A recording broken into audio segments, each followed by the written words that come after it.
Assalamu alaikum students. Once again, welcome to Nida Academy. I hope you all are doing great. Today's our lecture is Middle Age in English Literature. आज का जो lecture है वो है middle age in English literature. आज का lecture मैं आप लोग को बहुत ही सिंपल और इजी वे में समझाने की कोशिश करूँगी। आप लोग वीडियो को एंड तक देखें ताकि आप लोग को लेक्चर अच्छे से समझ आए।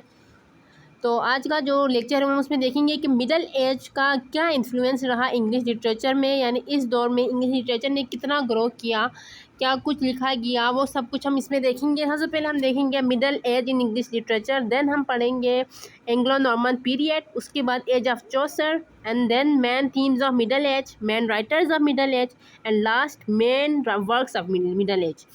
तो हम अपने लेक्चर की तरफ मूव करते हैं without wasting time. So first one, middle age in English literature.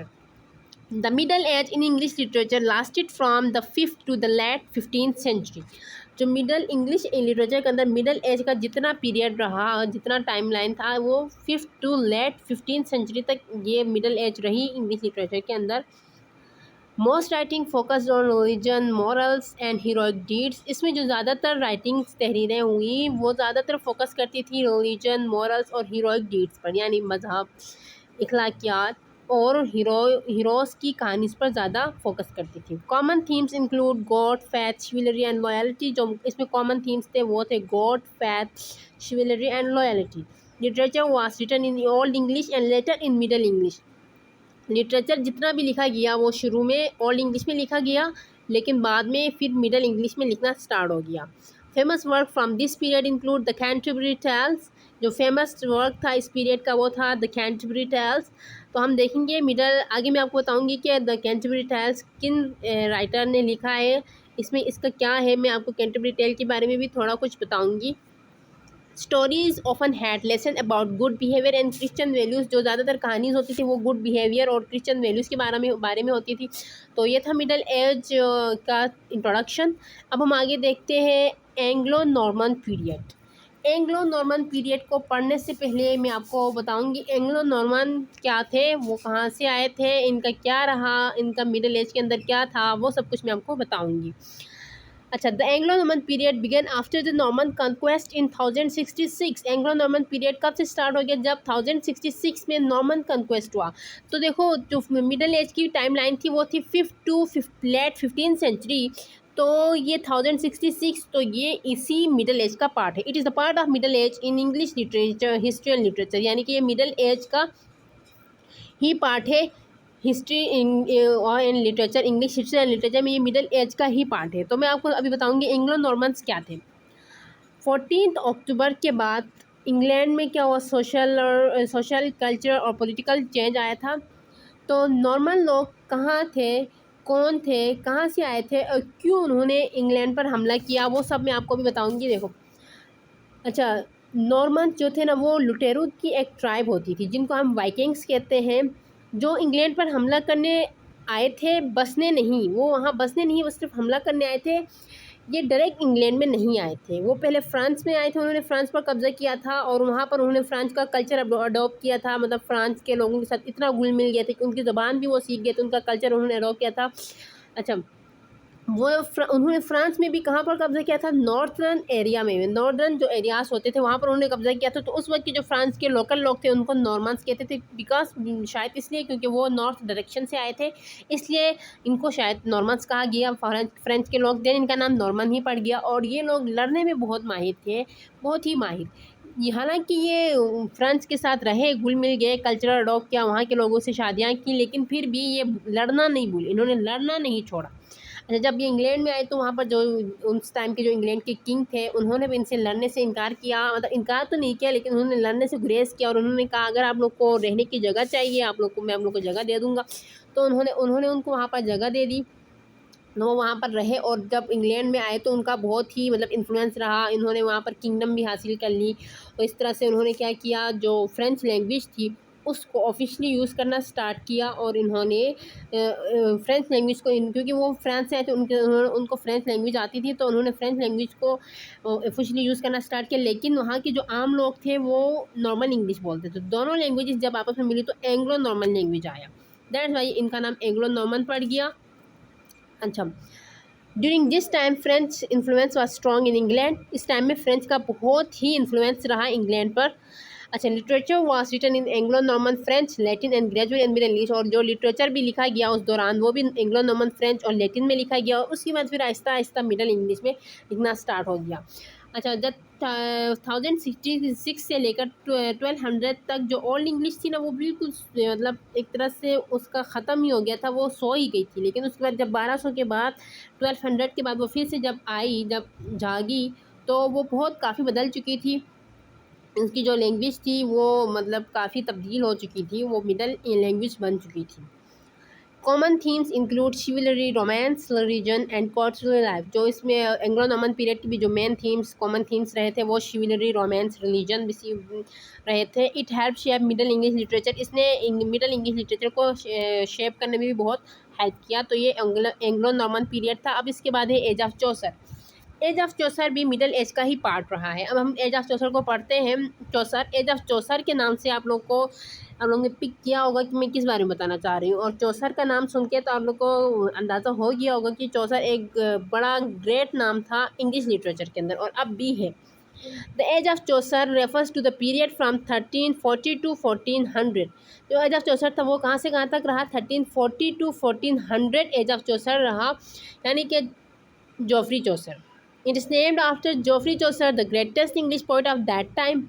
अच्छा, जोफ्री चौसर की बर्थ डेट है 1340 एंड वो डेथ हुए थे 1400 को, इनकी डेथ हुई थी। इनका जो नाम था वो जोफ्री चौसर की वजह से पड़ गया, क्योंकि वो मतलब ग्रेट पोइट थे इंग्लिश के। इन्होंने बहुत राइटिंग की थी, बहुत ही राइटिंग्स उन्होंने लिखी थी, और इनका बहुत ही इन्फ्लुएंस रहा इस टाइम पर। That's why age of Chaucer कहा जाने लगा। This period is a part of the Middle English era in the middle as.